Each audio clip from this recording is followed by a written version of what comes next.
ప్రవీణ ఉత్తరార్ధ paper 1 ప్రాచీన్ పద్య చయనికాలో first lesson Kabir Das. ఈ లెసన్లోని సందర్భ సహిత వ్యాఖ్య ఈరోజు మనం ఎక్స్ప్లెయిన్ చేసుకుందాం. First poem. మాయా మహా గటిని హమ్ జానీ తిరుగున్ ఫాన్స్ లియే కర్ డోలై बोलै मधुरी भानी केशव के कमला होय बेटी शिव के भवन भवानी पंडा के मूर्ति होय बेटी तीरथ माह भय पानी जोगी के जोगनी हो बेटी राजा के घर रानी काहू के हरी होय बेटी काहू के खड़ी खानी भगतों के भगतिन होय बेटी ब्रह्मा के ब्रह्माणी कही कबीर सुनहु तो समतो ఈ సబ్ అకత్ కహానీ. సో ఇది మనకి మాయ అనేది మనతో పాటు ఎలా ఉంటుంది అని కవి ఎక్స్ప్లెయిన్ చేస్తున్న పోయం అన్నమాట. మీరు సందర్భ సహిత వాక్య రాసేటప్పుడు ప్రసంగ్, సందర్భ, వ్యాఖ్య అండ్ విశేషతాయం ఈ 4 సైడ్ హెడ్డింగ్స్ పెట్టి రాయాలి. ప్రసంగ్ ఇది ఏ లెసన్లో నుంచి తీసుకున్నాము, ఎవరు రాశారు. యహ పద్య సంత్ కవి కబీర్ దాస్ కా హే. कबीर दास ज्ञानाश्री शेखा के कवि थे. आप अनपढ़ थे. कबीर दास की रचनाओं का संकलन बीजक नामक से प्रसिद्ध है. बीजक के 3 भाग है, साकी, सदन और रमैनी. సో సంత్ కబీర్ దాస్ రాసిన one of the great important పోయమ్స్లో ఇది ఒకటి. ఆయన రైటింగ్స్ అన్నిటిని కూడా బీజక్ అని చెప్పేసి ఒక సంగ్రహగా వాళ్ళు సేవ్ చేశారు. వాటిల్లో నుంచి 3 పార్ట్స్గా డివైడ్ చేయడం జరిగింది. First one Sakhi, second one Sabad and third one Ramaini. So ఈ బీజక్లో నుంచి తీసుకోబడిందే ఈ పోయం. సందర్భ. जब माया मनुष्य को घेरती है तब मनुष्य नष्ट हो जाते हैं. कबीरदास मनुष्यों को माया के संबंध में सजग रहने का उपदेश देते हैं. इस पद में माया के అనేక రూపం का వర్ణన్ है. సో మాయ ఒక మనిషిని ఎలా కమ్ముకుంటుంది, ఆ మాయ మన పక్కన ఎలా ఉంటుంది, దాని నుంచి మనం అవేర్గా ఎలా ఉండాలి అని చెప్పి కబీర్ దాస్ ఈ పోయంలో మనకి ఎక్స్ప్లెయిన్ చేస్తున్నారు. व्याख्या. कबीर दास कहते हैं कि मैं जानता हूँ कि माया बड़ी घटिनी है. वह हर मनुष्य को धोखा देती है. अपने हाथ में सत्वगुण, रजगुण और तमोगुण आदि तीनों गुणों का फांदा लेकर चलती फिरती है. वह मनुष्य को उन फांदों में फांसने की ताक में रहती है. मनुष्य को फांसने के लिए वह मीठी आवाज में बोलती है. సో మాయ అనేది ఎంత చెడ్డదంటే అది ఎప్పుడు మనల్ని చీట్ చేస్తూనే ఉంటుంది. మన చుట్టూతా మన వాళ్ళు అనుకొని కొంతమంది మనతో తిరుగుతూ ఉంటారు, చాలా లవ్లీగా మాట్లాడుతూ ఉంటారు. కానీ at the end of the day they will show there original colour. వాళ్ళు మనల్ని చీట్ చేస్తారు, మనం చేయాల్సిన పని నుంచి మనల్ని డైవర్ట్ చేస్తూ ఉంటారు. సో మాయ కూడా అలాగే మన చుట్టూతా కూర్చొని చాలా లవబుల్గా, చాలా స్వీట్గా మాట్లాడుతూ ఉంటుంది. ప్రతి మనిషికి కూడా సత్వగుణం, తమోగుణం, రజోగుణం అని 3 ఉంటాయి. సత్వగుణం అంటే ఎప్పుడూ మంచి చేసే గుణం, ఎవ్వరికి ఎలాంటి హాని చెయ్యని గుణాన్ని సత్వగుణం అంటారు. తర్వాత రజ్గుణ్ అంటే రజోగుణం, ఎప్పుడు కోపం అన్నమాట. ప్రతి చిన్న విషయానికి కూడా కోప్పడిపోతూ ఉంటారు, అలాంటి దాన్ని రజోగుణం అంటారు. తమోగుణ్ ఆలసి, లేజీనెస్, దాన్ని తమో గుణం అంటారు. ప్రతి మనిషికి కూడా ఈ 3 గుణాలు అనేవి ఉంటాయి. కొంతమందిలో కొద్దిగా ఉంటే కొంతమందిలో ఎక్కువ ఉంటాయి. ఇలాంటి రూపంలో మాయ అనేది మన చుట్టూతా కూర్చుంటుంది అని కవి చెప్తారు. वही माया लक्ष्मी बनकर श्री कृष्ण के पास बैठी है. पार्वती बनकर शिव के घर में रहती है. पंडा लोग मूर्ति को भगवान मानकर उसके लिए मर मिटाते हैं. उनके लिए माया मूर्ति के रूप में है. कुछ लोग विश्वास करते हैं कि तीर्थ में नहाने से पाप मिट जाती है. यह उनकी माया है. సో ఇంకా కవి ఏమని చెప్తున్నారు, మాయ ఎంత అందంగా మన పక్కన కూర్చుంటుంది అంటే లక్ష్మీదేవిలాగా శ్రీకృష్ణుడి పక్కన, పార్వతీదేవిలాగా శివుడి పక్కన, అలాగే కొండజాతి ప్రజలు వాళ్ళు పూజించే దేవుడిలాగా వాళ్ళ దగ్గర ఇలా ప్రతి ఒక్క నమ్మకం మనకి మాయలాగా కప్పేస్తూ ఉంటుందన్నమాట. మనం ఆ దృష్టిని తప్పించి వేరే ఏ పని చేయకుండా మనల్ని అటువైపే లాగేస్తూ ఉంటుంది. అదే మాయ. కొంతమంది తీర్థ స్నానాలు చేస్తారు, అంటే పిలిగ్రిమేజ్ సెంటర్స్, పెద్ద పెద్ద మంచి గుళ్ళు ఉంటాయి కదా, అక్కడ పాండ్స్ ఉంటాయి అన్నమాట. వాటిల్ని తీర్థాలు అంటారు. వాటిలో స్నానం చేస్తే మన పాపాలు పోతాయి అని నమ్మకం. అది కూడా ఒక మాయే. जोगी अपनी जोगिनी की बात मानता है, राजा अपनी रानी की बात मानता है, कोई हीरों को बड़ा मानता है तो कोई सिक्के को, यह सब माया का ही काम है. సో ఒక రాజు రాణి మాట వింటాడు, ఒక జోగి అంటే ఒక సన్యాసిని మాట వింటారనమాట. ఇలాగా కొంతమందికి వజ్రాలు ఎక్కువైతే కొంతమందికి బంగారు నాణ్యాలు ఎక్కువ. ప్రతి ఒక్క విషయంలో కూడా మాయ మనల్ని కమ్మేసుకొని ఉంటుంది. भक्त भी अपनी पत्नी का बात मानता है और ब्रह्मा भी सरस्वती की बात मानते हैं, यह भी माया का ही काम है. हे साधु भाइयों, माया का पूर्ण रूप से वर्णन करना संभव नहीं है. సో బ్రహ్మ సరస్వతి మాట ఎలా వింటారో, ఒక భక్తుడు తన భార్య మాట ఎలా వింటాడో, ఇలా మాయ అనేది దాని పని అందంగా చేసుకుంటూ వెళ్ళిపోతుంది. మన చుట్టూతా అందంగా ఉండి మనల్ని స్పిరిచువాలిటీ నుంచి డీవియేట్ చేసే ప్రతి ఒక్కటి కూడా మాయ. అలాగే మన డ్యూటీస్ నుంచి మనల్ని డీవియేట్ చేసే ప్రతి ఒక్క చిన్న ఆబ్స్టికల్ కూడా మాయా అని కవి చెప్తున్నారు. అసలు ఈ మాయని వర్ణించడం ఎవరి వల్ల కాదు, ఎలా ఉంటుందో ఎలా వస్తుందో కూడా ఎవరూ చెప్పలేరు అని కవి చెప్తున్నారు. విశేషత.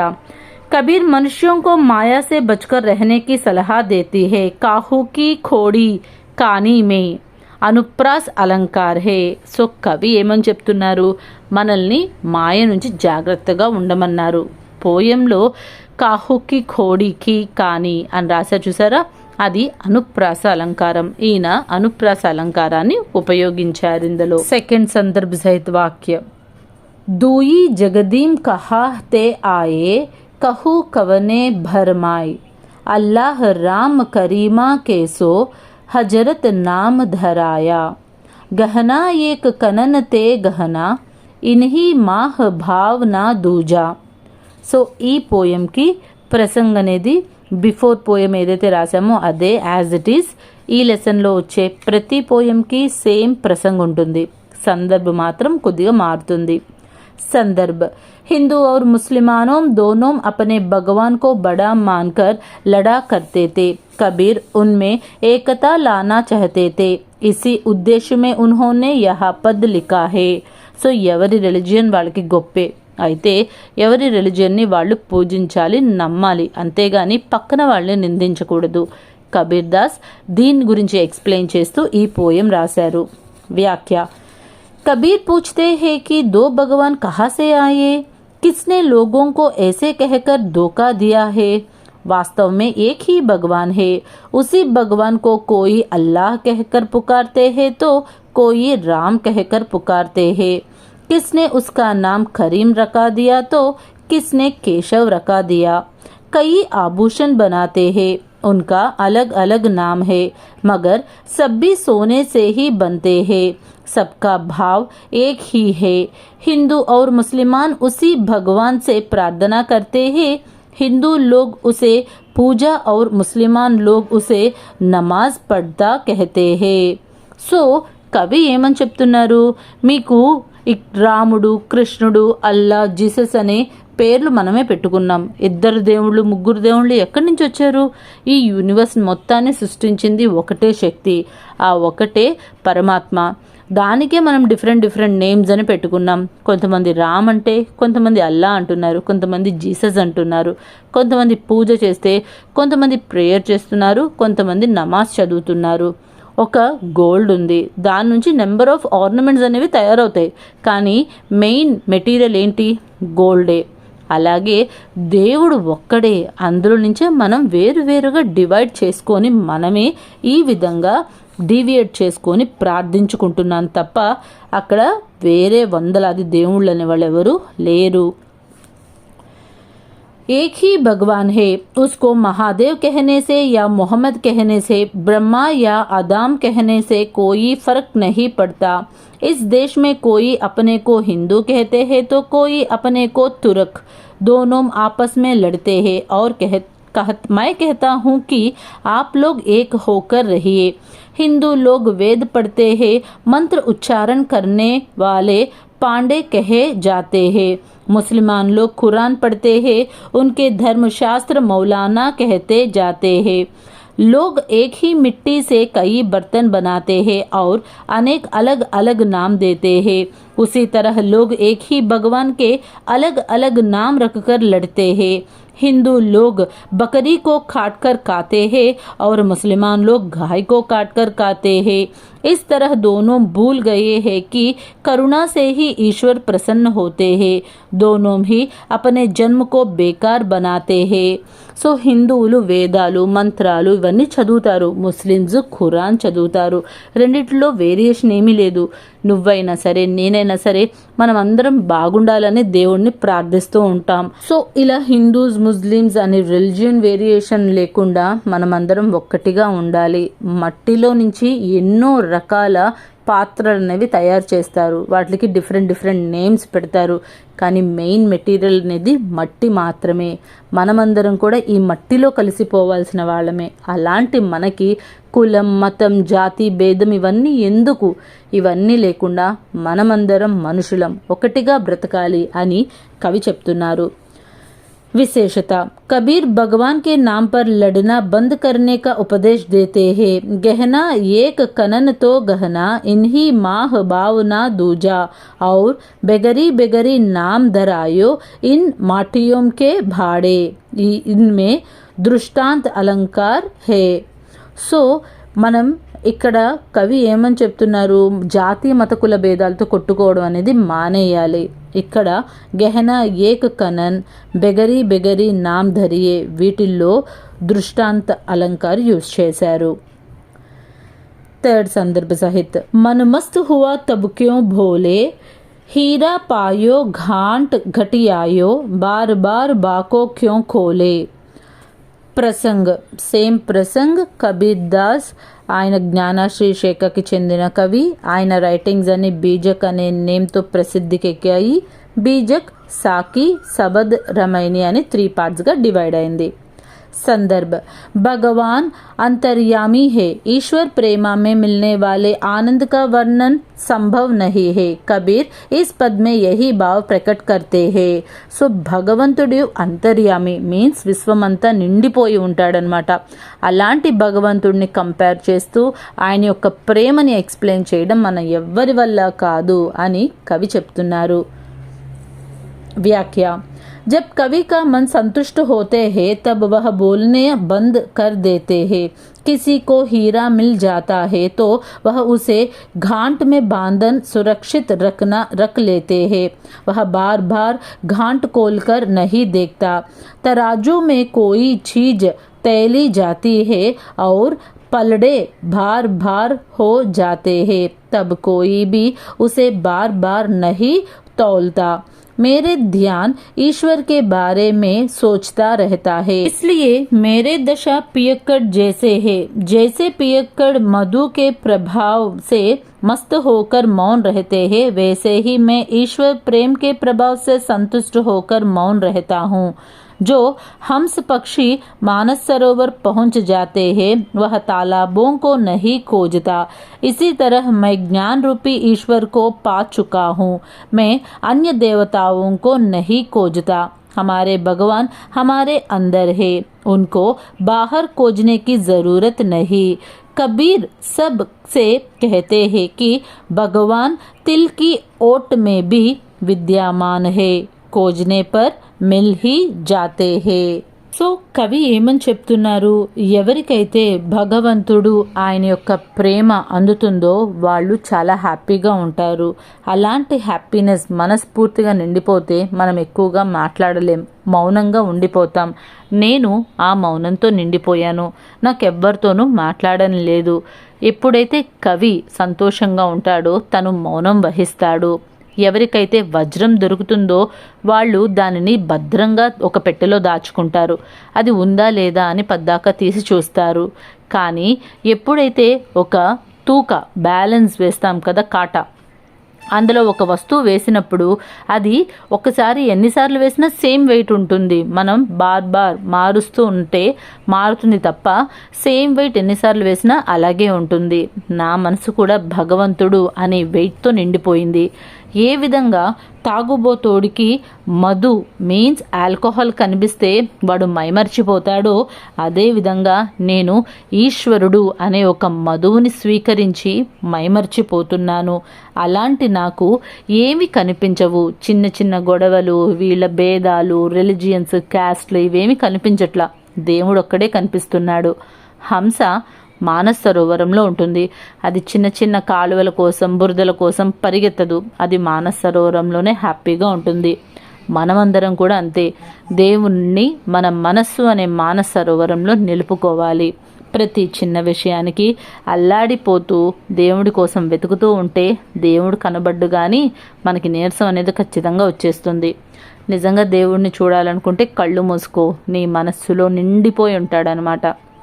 సో కవి దేవుడి కోసం అక్కడ ఇక్కడ వెతకాల్సిన అవసరం లేదని చెప్పేసి ఈ పోయం ద్వారా మనకి చెప్పారు. విశేషత, పద్మే దృష్టాంత అలంకార్ హే, రూపక్ అలంకార్ బీ హే. సో ఈ పోయంలో దృష్టాంత అలంకార్, రూపక్ అలంకార్ ఈ రెండిటిని యూజ్ చేశారు. 4th వన్, మనరే తన కాగద్ కా పుతులా, लागो बूंद बिनसी जाई छिन्मय, गर्भ करई क्यों इतना. प्रसंग, यह पद्य संत कवि कबीरदास का है. कबीरदास ज्ञानाश्री शेखा के कवि है. वे अनपढ़ है. उनके रचनाएं बीजक नाम से प्रसिद्ध है. बीजक 3 भाग में है, साकी, सबद और रामायणी. संदर्भ, कवि मानते हैं कि मनुष्य जाति नश्वर है. यह जानकर मनुष्य को कपट, मोह आदि बुरे गुणों को छोड़ देना चाहिए. यही उपदेश देने के लिए कबीर ने यह पद्य रचा है. सो मनुष्युలు, we are all just living beings, passing clouds అనమాట. ఈ భూమి మీద ఊరికే కొన్ని రోజులు ఉండడానికి వచ్చాము, మళ్ళీ వెళ్ళిపోతాం. మనం పర్మనెంట్గా ఇక్కడ ఉండిపోము. అలాంటి మనకి ఈర్ష, కోపం, క్యాస్ట్, రిలిజియన్స్, ఉన్నవాళ్ళు లేనివాళ్ళు ఇలాంటి భేదాలన్నీ ఎందుకు? ఇవన్నీ వదిలేయాలి. గట్టిగా మనం 50 years బతుకుతామా? ఏమో, ఈ మధ్యకాలంలో అది కూడా డౌటే. 50 years దాటి బతుకుతున్నారంటే వాళ్ళు నిజంగా దేవుళ్ళు అనమాట. సో ఇలాంటి టెంపరీ లైఫ్ కోసం మనం ఎందుకు ఇంతగా ఆరాటపడిపోతున్నాము అని కవి చెప్తున్నారు. వ్యాఖ్య, कबीर अपने मन को संबोधित करते हुए कहते हैं कि हे मन, जिन तन में तुम रहते हो वह कागज से बने पुतले के समान है. जैसे पानी से भिगते पर कागजी पुतला एक ही क्षण में नष्ट हो जाती है, वैसे ही शरीर भी क्षण में नष्ट हो जाते हैं. तुम क्यों इतना गर्व हो करते हो? मनुष्य मिट्टी खोद कर दीवार खड़ा करके उसे अपना घर कहता है. वह अज्ञानी है. वह पहचान नहीं पाता है कि इस एक दिन उसे वह मकान खाली करना है. जब ऊपरी से बुलावा आता है तब मनुष्य दुनिया छोड़कर चला जाता है. फिर वह वापस नहीं आ सकता. वह जीते समय कपट करते धन कमाते हैं. उसको भूमि में भाड़ कर सुरक्षित रूप में रखता है. जब मृत्यु आती है तब वह धन उसको मरने ना देता. कहा कितना धन छिपाया है. यह विचार करने से उनकी सांस रुक रखती है. वह शरीर से नहीं निकलता. जब नट और नटी अभिमान करते करते तक जाते हैं, अभिनय करते करते तक जाते हैं, तब कौन मृदंग बजा सकता? जब आदमी मृत्यु को प्राप्त होते हैं तब कौन उसके साथ देता? కోయి నహి. సో మనిషి అనేవాడి యొక్క జీవితం ఒక కాగితం లాంటిదనమాట. ఏ విధంగా కాగితం, ఒక బొమ్మ ఇవన్నీ కూడా నీళ్లు తగలగానే ఎందుకు పనికి రాకుండా పోతాయో, మనిషి యొక్క శరీరం కూడా అంతే. ఈ మట్టిలో ఏదో ఒక రోజు కలిసిపోవాల్సిందే. జస్ట్ ఈ శరీరం ఏదైతే ఉందో అందులో మన లైఫ్ అనేది, మన ప్రాణం అనేది రెంటల్కి ఉంటుంది.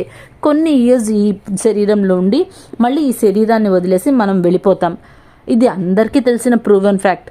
కానీ మనకి మన బాడీ అంటే చాలా ఇష్టం. దీనికి ఫేషియల్స్, మ్యానిక్యూర్స్, పెడిక్యూర్స్, అన్నీ చేసేస్తాం అనమాట. ఫుడ్స్ తింటాము, ఇష్టమైనవి తింటాము, అన్నీ చేస్తాం. ఈ లోపల ఉన్న భగవంతుడిని ఎంతమంది పట్టించుకుంటున్నారు? ఆయనే ముఖ్యం, ఆయనే మనంతా నిండిపోయిన విశ్వమంతా నిండిపోయాడు అని ఎవరు గుర్తిస్తున్నారు? చాలా కొద్దిగా మందే గుర్తిస్తున్నారు. ఇలాంటి టెంపరీ లైఫ్ కోసం మనం ఇలాంటి టెంపరీ బాడీలో ఉంటూ కులం, మతం, జాతి అనుకుని కొట్టుకునే బదులు అందరం కూడా చక్కగా ఉన్నన్నాళ్ళు హ్యాపీగా ఉండాలి. ఆఫ్టర్ డెత్ ఏమవుతామో ఎవ్వరికీ తెలీదు, కానీ ఉన్నన్న వాళ్ళు అందరితో చక్కగా ప్రేమగా మెలగాలి అని కవి చెప్తున్నారు. విశేషత ఇస్ పద్మే రూపక్ అలంకార్ హే. సో ఈ పోయంలో రూపక్ అలంకారాన్ని యూజ్ చేశారు. సో దిస్ ఈజ్ యువర్ సందర్భ సహిత వాక్య. ఇందులో 4 ఉన్నాయి, మెయిన్ ఇంపార్టెంట్ ఇవి. ఈ 4 చదివితే చాలు.